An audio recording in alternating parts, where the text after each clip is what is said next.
him. Lubricate the instrument. Lubricate the old instruments there.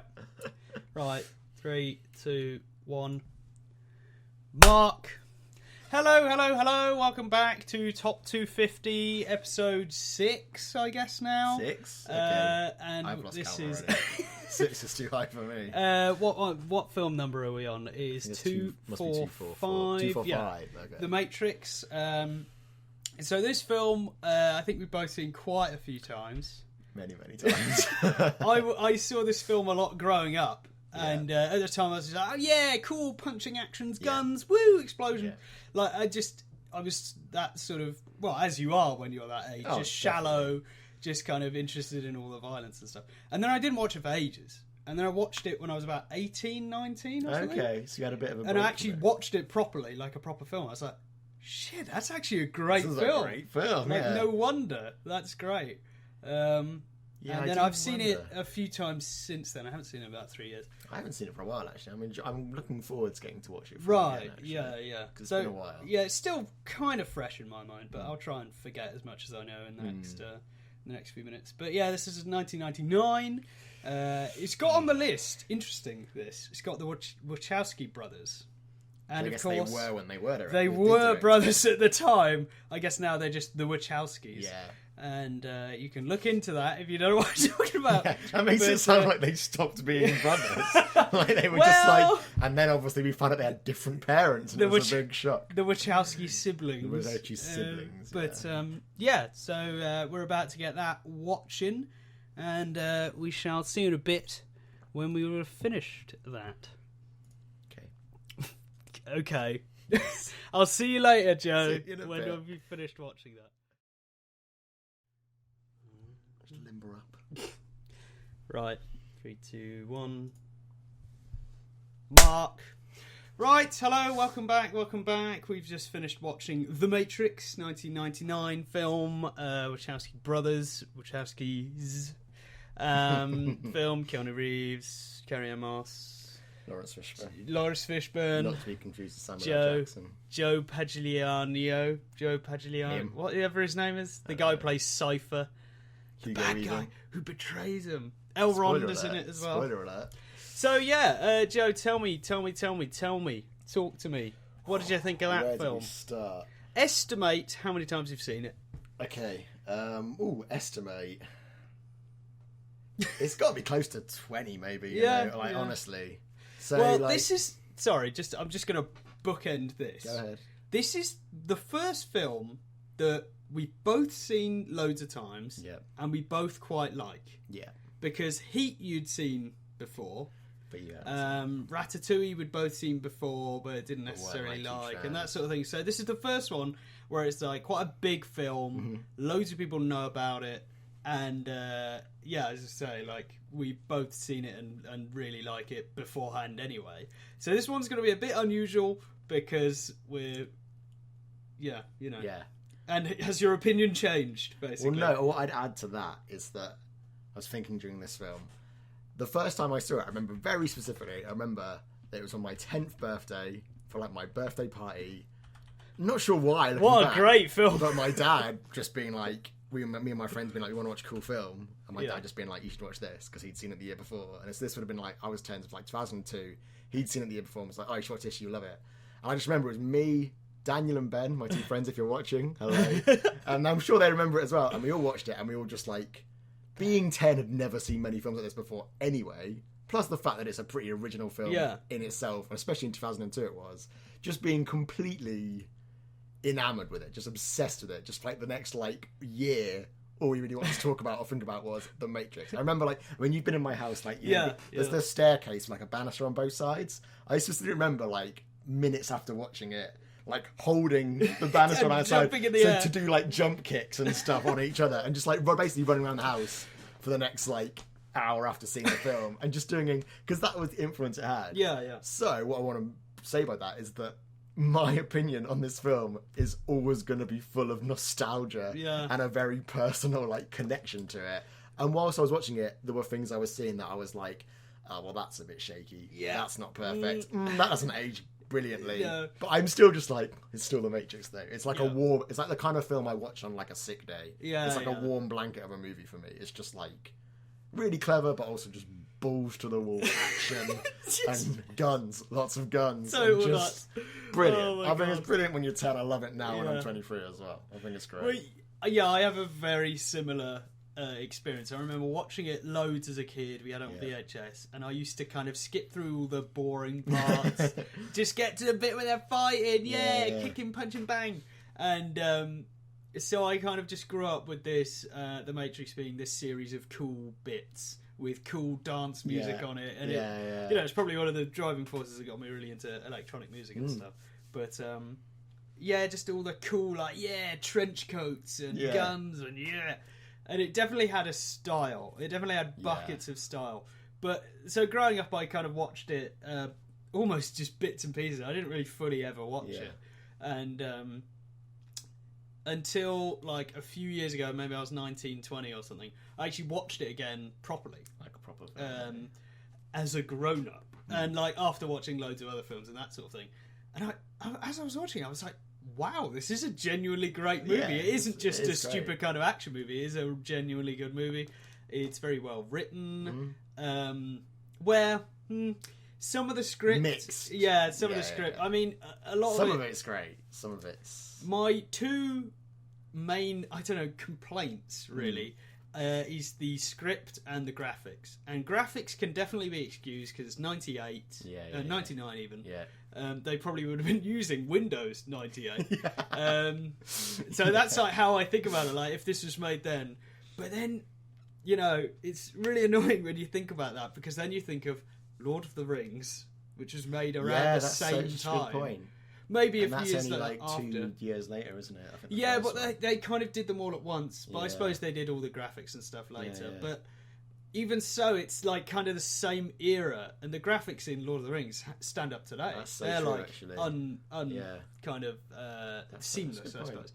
But so some of the graphical bits in this, I'm like, but then other bits still kind of hold up and still are not necessarily impressive. I wouldn't say there were any shots in there that how did they necessarily made me go, whoa.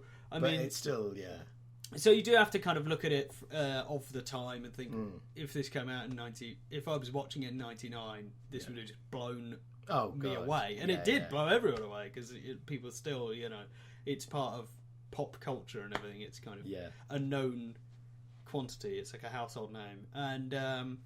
And then the script, there's occasionally just some odd lines, out of place lines, and some oddly delivered lines. Some of the acting is a little bit. So, oh my god. Like, even, you know, God bless him, Keanu Reeves has moments of like, oh, okay. He has moments of like, oh, that's really good actually. But there's a lot of moments where it's just like, whoa. In a way, that's kind of his. But that's his thing. I know. True. It's a bit annoying to like let him off the hook just because that's his thing. That's Keanu. That's what he does.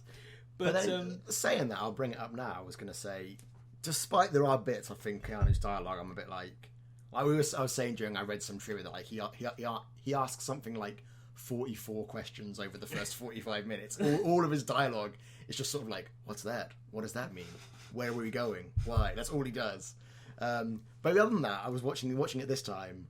What I do like is when you first meet him, and that bit like you mentioned where he's like running around on the like, phone, crouched on the phone towards Morpheus. And I think in terms of his like body language performance, he starts as like this hunched, just a constantly normal guy. scared, constantly just like such a coward, such like I don't hiding know what behind I'm doing, the door, literally hiding behind things. And then at the end, the bit you mentioned as well, where he literally like just flexes his muscles and the entire reality around him flexes too, which I think is a really cool scene.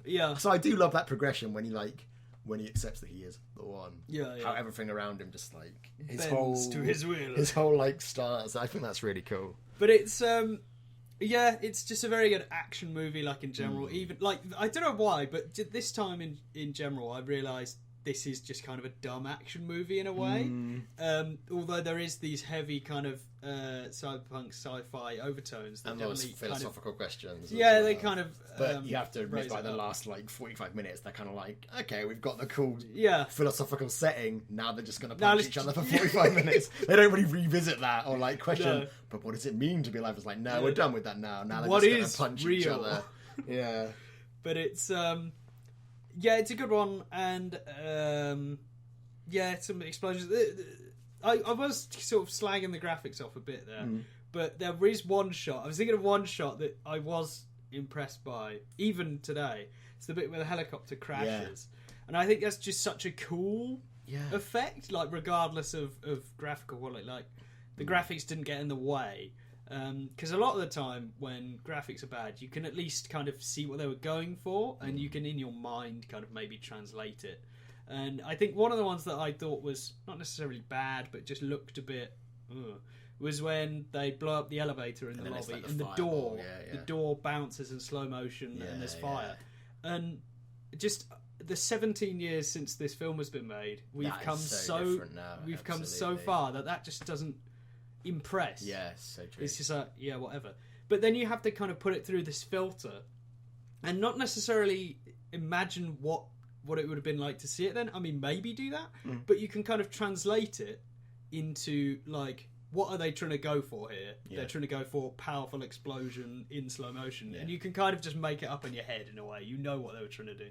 And one of the worst ones, which is the very last shot in the film, is when Neo flies off like it's fucking Superman cartoon. I think it's just it is PowerPoint. Where you could get the person to go.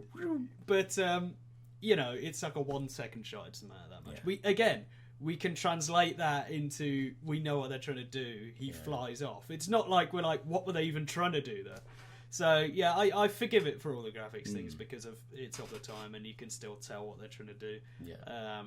But the rest of it, like, even just the cinematography and basic stuff like that, it really holds a candle up, and there's some very good stuff there. Despite a lot of it taking place in some really drab, like some sort of submarine, like, really, depressing kind of just greys and browns and stuff. And then there was one shot, I really noticed this time. I don't know why I'd never noticed it. It's one of the first times Morpheus and Neo go into the Matrix. It was the Red Woman program.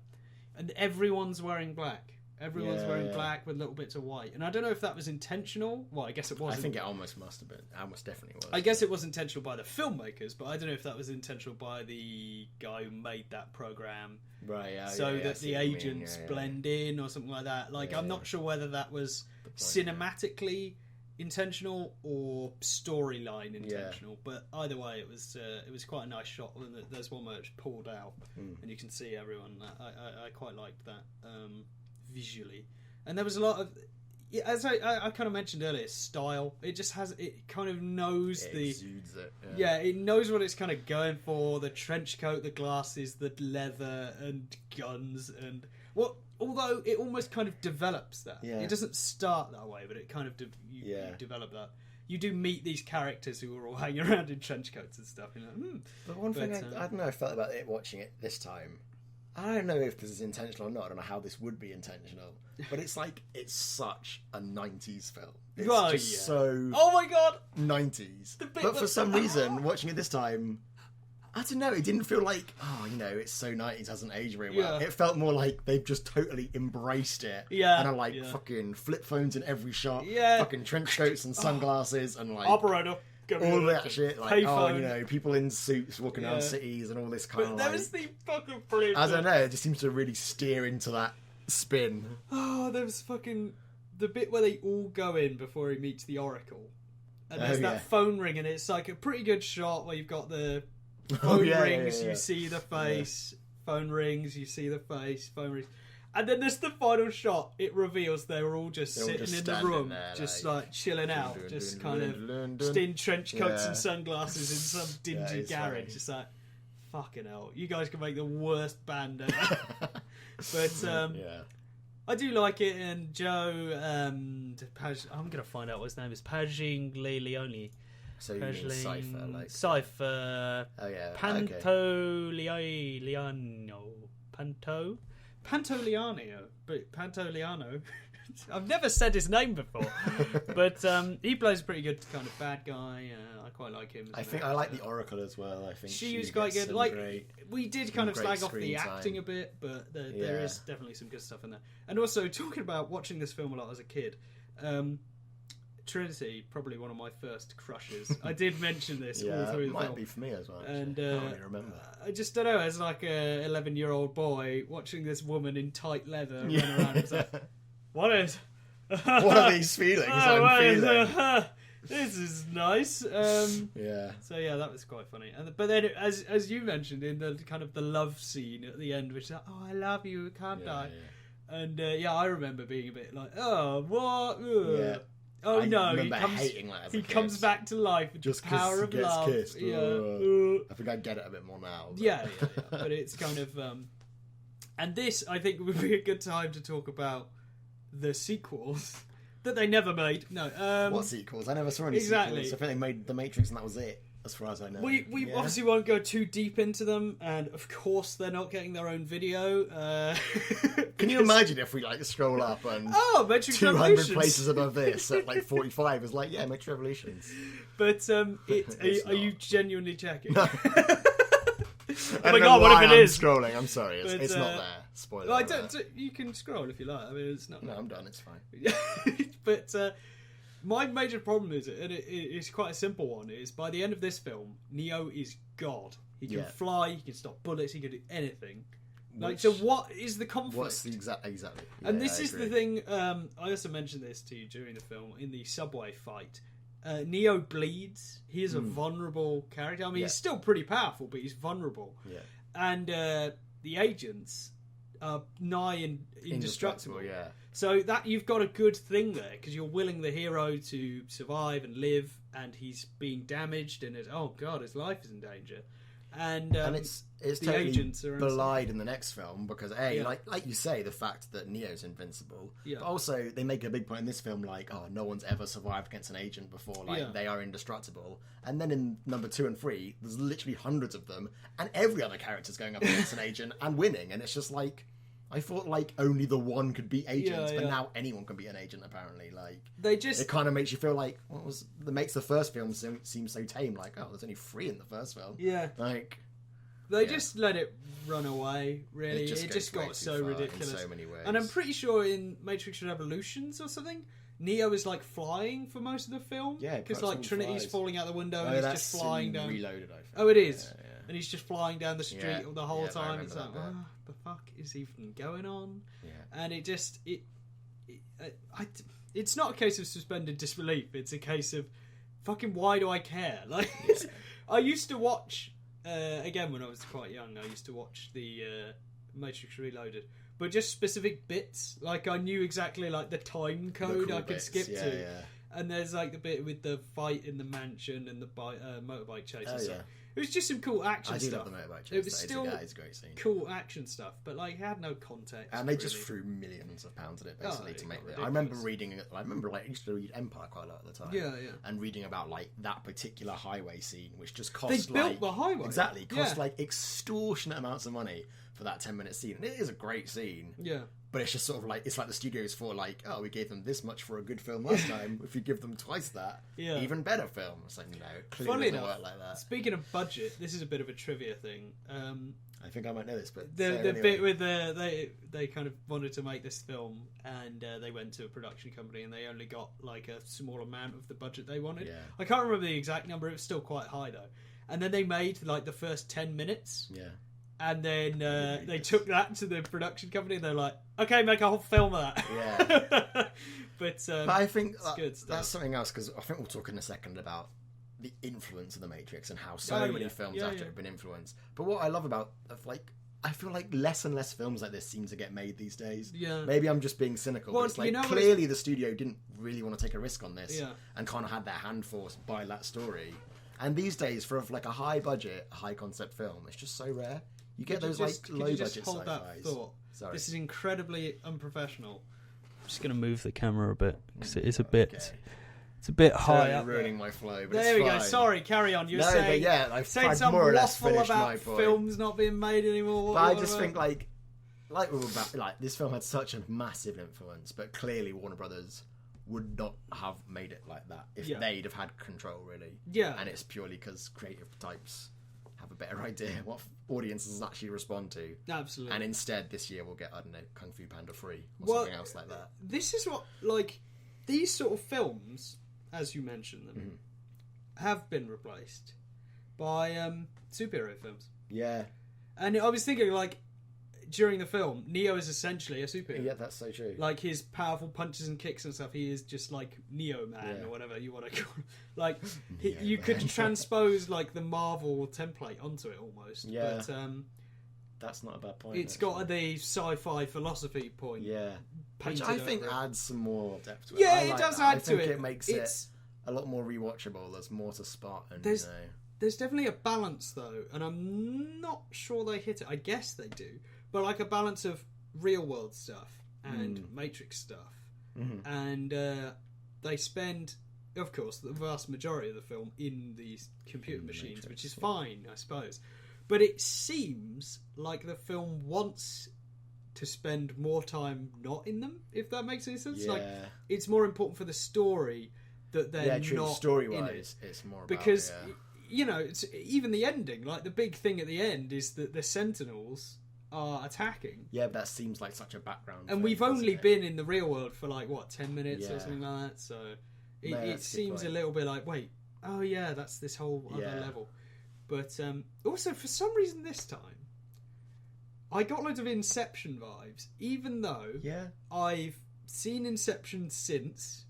No, I've seen this since I've seen Inception, and and vice versa. Like, I've watched those two films before and after, but I don't know why this particular time I was like, you go a little bit of the whole Inception vibe, specifically when they're like walking. I guess it's going into the dreams and stuff like that. Yeah, I can see that link. Real and that sort of manipulation, but and I think they even mirror with the people like bumping into him and stuff like that happens in Inception, doesn't it? Yeah, but you got anything more to say? Right, here we go. I guess I want to talk about our formulaic questions. I don't know, but what did you want to talk about? I just want to, talk about we kind of already touched on it a bit, but just the influence of the film and just how basically since then, I guess it's starting to die down now. Exactly, and that was like a few years later. Even like kids' films like Shrek reference the Matrix. I saw some trivia bit that like something like by 2002, so 3 years after the film, like 20 other like feature films had done Matrix spoofs, already at that sort of cultural. Well, it was like. Yeah. Bullet Time. Yeah, exactly. So Bullet Time had just been spoofed that many times, just like... But it's kind of... It had its spoof period. And it was like, you're doing like a Matrix style thing, or Matrix Time, or whatever. And now we do actually see slow-mo in films a lot. Inception, for instance. And like, slow-mo is still cool, but no one... It doesn't seem like an homage anymore. No, but I think that's because so many people have copied it that it's almost become sort of part of the filmmaking language. I think it was kind of a bit silly for anyone to think slow motion was Matrix's thing. No. But not so much slow motion. I think it's more like the bullet time thing of like... I suppose when they do the camera shots during slow motion is what I always... Like, I'm pretty sure... Just off the top of my head, because I saw it like a week ago, but like Guardians of the Galaxy, I'm sure there's a bit where like they reach out to grab something and it like slows down and kind of spins around it. There's the, I didn't notice at the time, but now I'm thinking like, that's such a Matrix. Yeah, thing, rockets on the top of Groot. It's when he's passing him his gun. Or something. Something like that. Speaking about that, that was a real low. Just that bit was a real low point in that film for me. Really? Because it was like, okay, cool, slow mo, and then he gets the gun and he just goes, yeah. And it just feels so awful. Anyway, it's not related.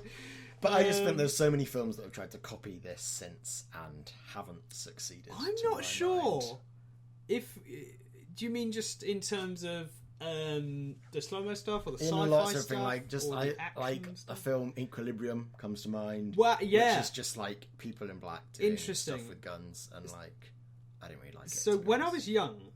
When I was young... When you were a wee lad. In this sort of period where I was kind of really into the Matrix, seen the Matrix loads of times, talk about it with my mates a lot, and my one friend said, have you ever heard of this film Equilibrium? Or I think we were in like Woolworths or something, showing the age of this. and he kind of pointed out Equilibrium and said, "Oh yeah, that's like The Matrix but worse." I was like, "Okay," and I just lodged that in my brain. What it is, yeah. I watched Equilibrium about 2 years ago, 2.5 years ago. I really liked it. I thought it was a great film. I'm not a big fan. But you can see it's like not a rip-off. I don't know. But it's got its roots in The Matrix. Yeah. And also 1984. I thought it was different enough. Okay. I definitely thought it was different enough. I mean, it's fucking nuts and crazy and on a similar level to this. But this was a lot more kind of kung fu-y, if that makes any sense. And actually, like, a lot of the fights were choreographed by like professional fight choreographers. No, obviously professional fight choreographers, but like they just brought in a random man. In particular, I choreographed the fights. Actually, I think that was me. Now you punch him and throw him to the wall and punch and but like some really well-known choreographers who've done. I don't know if they've done Bruce Lee films, but they've done some really good kung fu films. And then for them to be in like a totally Western film, but it's some good stuff, and it's kind of cyberpunk. Like, I'm a huge cyberpunk fan. Like Blade Runner is like the best film ever, and Akira, you've mentioned, and Ghost in the Shell. And I think you can definitely feel that influence in. But it's kind of like late cyberpunk or something. I don't know. It's kind of almost not. Yeah, it goes a bit too far. Yeah, it's almost. If it was I wouldn't necessarily have thought of it as cyberpunk, but it definitely has that. Well, actually, connection. Here we go. I've got a prop. He's got a prop to show us. This is interesting. So there's this book called Neuromancer by William Gibson, and you can even see the like Matrix-y stuff there. Yeah. I don't know if that's any good on the sound, but that was a big influence on the film. That was written in 1980. Yeah, that was 1980, 1983, I think. Okay. William Gibson, and it's very much to do with the virtual world, and it's like this hacker who hacks into this virtual world, and it's got a bit of the like Inception thing where like the data is like a physical thing and that sort of thing, and it's really kind of dystopian because he's like a drug addict and he was like kidnapped and had drugs implanted in his arms, and if he didn't follow their orders, they would burst these drugs in his arm that would make him overdose. Sorry, it's a bit off topic, but it's kind of okay. This is bizarre. I might read this book though. It's a great book, but it's like kind of. I suppose The Matrix isn't like it's not The Matrix. Like if you read it, it's not about the one or anything like that, but it is about a computer hacker and virtual reality and stuff. And when I say like The Matrix is inspired by it, I mean it inspired loads of stuff, including The Matrix. Okay. So, well, that's interesting. It's not a direct link, but you definitely see some similar things, and there's definitely a ship, and there's like fucking. Just remembering it now, I haven't thought about it in a while, but there's like space Rastafarians. It's fucking great. Okay. So that's I was pretty sold on it until you came to space Rastafarians. Then I wasn't so sure what we're even talking about. It's pretty good. Okay. So yeah, that's kind of the cyberpunk angle of it. And watching it, like I think every time I watch it, I think it's less cyberpunk and it's more just kind of a sci-fi action film. Yeah. It's got so much action in it more than anything, really. Well, again, it's kind of weirdly paced in a way. There is plenty of the sci-fi drama, philosophical stuff, and but it's all quite surface. Yeah, what I really like about a film like this is you can delve deep and find lots of interesting. You can delve deeper and be like little things about how like Agent Smith is a part of this program, but he wants out of it, even though he's literally a part of it. He wants to be out of it. There's loads of like philosophical things you can. This place. I'm sure people have written entire essays about that, but in general, the film is quite sort of like here are some cool ideas, but mostly we're just gonna like talk about it a little bit and then shoot it. You know, shoot some shit, like which is fine. That's not criticism. I like that like. For the obsessive, geeky viewer, you can delve into all this, like, not even necessarily lore, just loads of ideas about it. Like, oh, what if this meant this? And, like... You've really hit something there, because you're like, they've got some real philosophical things that they raise. And then regardless, they just shoot each other. Like, all the philosophical stuff it raises is for no reason because they just shoot each other anyway. Yeah. But I suppose it's interesting how they kind of, I don't know, that thought kind of ended. It is interesting. No, something I noticed this time, this is another off the wall thing, but just how, as far as you know, like in the famous lobby scene, all these security guards they shoot, as far as you know, they are just humans who are plugged into the Matrix as well. Yeah. Who are being manipulated by the agents within the system to be cops trying to kill who they obviously presume are bad guys to them. Yeah. And like, at no point is anyone like, "Oh, should we kill these like 100 But they're humans gonna free with this humanity, machine Joe. gun?" They're gonna. I guess that would be the humanity. argument why they do it. But at no point isn't here like, "Oh, should I shoot this guy?" Like, I would have again, because I guess I just want to get on with the. I would have shooting. liked it if they had some like hacker way to just shut everyone down. They just throw something on the floor and just boom, and they all like kind of glaze over, or they just walk up to them and do like a Vulcan mind meld. But be a much shorter film if they could just do that. Just shut everyone off. The Matrix in 3 minutes. Yeah, it did have. Yeah, it's interesting when you mention all the spoofs, and how nothing's really spoofed it. I suppose because it's not recent. It hasn't. Yeah, I guess it's not. Got it's like so ingrained in culture. People just Yeah. let it be now. Like there's no point. I mean, I was thinking another thing I thought watching it this time is in terms of like geeky cultural references to it. Yeah. You mean you've got like blue pill, red pill. You've got like there is no spoon. Yeah. You've got you're empty. There's so many in a similar way to Star Wars, how they've just become sort of Free your part mind, of the kind of geek vocabulary. Yeah, Just no, I know. everyone knows what you're talking about when you make some kind of like blue pill reference. Yeah. You know, they've kind of infiltrated that, Yeah. which is cool. I mean, that's what I mean as well when I talk about the influence of it. Just how like those ideas are still present in so much. Yeah, stuff. no, I see what you mean. And it's kind of just become its own thing now. Yeah, I think it's stuff like that elevates it. I guess.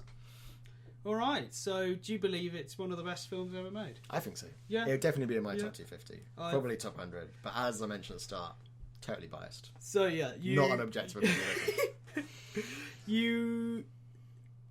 So it belongs in a 250. Whereabouts in a 250? Could you like spurious numbers?